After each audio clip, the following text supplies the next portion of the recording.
കഴിഞ്ഞ ദിവസം ഞങ്ങളെല്ലാവരും കണ്ണൂർ പോയപ്പോൾ എടുത്തൊരു വീഡിയോ കേട്ടോ ഇത്. കൊയിലാണ്ടിയൊക്കെ എത്തിയപ്പോൾ അവിടെ കൊല്ലം ചിറാന്ന് പറഞ്ഞൊരു ചെറിയുണ്ട്. അതിനോട് ചേർന്നൊരു ജ്യൂസ് കടയിൽ നല്ല ഇളനീർ ഷേക്ക് കിട്ടുമെന്ന് പറഞ്ഞ് നമ്മൾ അവിടെ കയറിയതാണ്. അതിന്റെ കൂടെ ഒരു പരിപ്പുടയും കഴിച്ചിട്ടോ. അപ്പോൾ ഞങ്ങൾ എല്ലാവരും അവിടെ നിന്ന് ഇളനീർ ഷേക്കൊക്കെ പറഞ്ഞു, എല്ലാവരും കുടിച്ചൊക്കെ നോക്കുന്നുണ്ട്. എല്ലാവർക്കും ഭയങ്കരമായിട്ട് ഇഷ്ടപ്പെട്ടു. അത് കഴിഞ്ഞ് ഞാനും ടേസ്റ്റ് ചെയ്ത് നോക്കി, നല്ല സൂപ്പർ ഷേക്കായിരുന്നു. അങ്ങനെ അതും കഴിഞ്ഞ് ഞങ്ങൾ അവിടെ നിന്ന് ഇറങ്ങി. ഷേക്കൊക്കെ കുടിച്ച് ഞങ്ങൾ പോകുന്ന വഴിക്കൊക്കെ ഭയങ്കര മഴയായിരുന്നു കേട്ടോ. അങ്ങനെ മാഹി എത്തിയിട്ടുണ്ട്. മാഹി എത്തിയപ്പം പിന്നെ വണ്ടി ഫുൾ ടാങ്ക് ആക്കാതെ പോകാൻ പറ്റില്ലല്ലോ. അത്യാവശ്യം നല്ല രീതിയിൽ വില വ്യത്യാസമുണ്ട്. അങ്ങനെ അവിടുന്ന് ഫുൾ ടാങ്ക് ഒക്കെ അടിച്ചു. ഞങ്ങളത് വീണ്ടും യാത്ര തുടരുകയാണ്.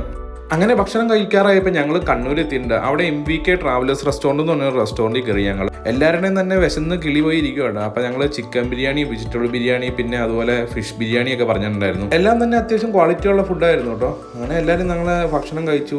അത് കഴിഞ്ഞൊരു നാരങ്ങ വെള്ളം കുടിച്ച് ഞങ്ങൾ അവിടെ നിന്ന് ഇറങ്ങി. ഭക്ഷണം കഴിച്ച് ഞങ്ങൾ നേരെ സ്റ്റേ ചെയ്യുന്നിടത്തേക്ക് വന്നു കേട്ടോ. JK പാർക്ക് റെസിഡൻസി എന്ന് പറഞ്ഞൊരു ഹോട്ടലിലാണ് ഞങ്ങൾ റൂം എടുത്തത്. ഒരു 3 സ്റ്റാർ പ്രോപ്പർട്ടി ആയിരുന്നു. നല്ല റൂമും നല്ല ബാത്റൂമൊക്കെ ആയിരുന്നു കേട്ടോ. അപ്പോൾ അടുത്ത വീഡിയോ കാണാം. Okay, by.